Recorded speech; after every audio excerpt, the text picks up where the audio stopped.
Hello and welcome to the channel. Today I'm going to tell you some things about sanctions that you did not know. I'm going to share some inside information from inside of Russia about sanctions and how they have affected us. But first, I want to say that I am for peace. I don't like war. I am against war. I have nothing to do with this, and I hope that peace prevails, and it looks like things are going well.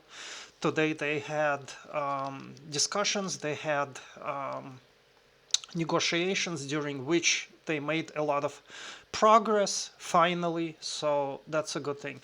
And also please note, I bought some lights behind me, so I think it looks pretty good. But anyway, let me talk about some sanctions, and this is from a perspective of someone who used to live in the United States for a very long time. I used to live in California. So needless to say, things in the United States are not going well. The prices are high, economically things are not going well. So these sanctions have had an effect on the United States as well. But let me specifically, for example, discuss the sanctions that Visa and MasterCard and Apple imposed on Russia.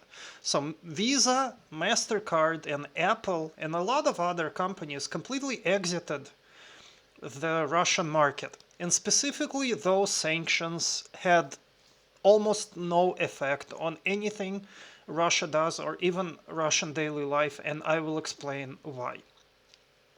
Russia, since 2014, has had its own payment network. So inside of Russia, all of the payment cards still work. They work just as well as before, so nothing changed. Also, there are plenty of cell phones here. They're cheap. So if something with Apple Pay doesn't, Apple still works, but they stopped selling it. So what Visa and MasterCard did is they simply exited a hugely profitable market. They lost market share that I don't think they're ever gonna make up, ever. I doubt they're gonna come back here. The payment card market is extremely profitable, and they make a huge amount of fees per each transaction. And also Apple, the latest Apple news is that the production of Apple iPhone decreased by like 20% or something like that. And I'm not afraid to say it because I don't think that common sense and logic should be put aside if there is some kind of a, culture rising up to shame you for doing that. Businesses exist to make money, but there's a huge uproar for companies to like exit or sanction. Again,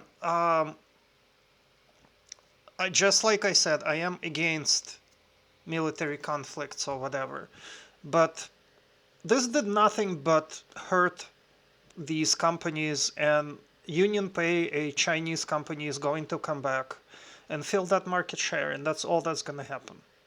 As well as Apple. Apple thinks that people are not going to find a substitute for their phones. It's a very competitive market. Someone is going to come in and fill that market share. So that's basically how things are.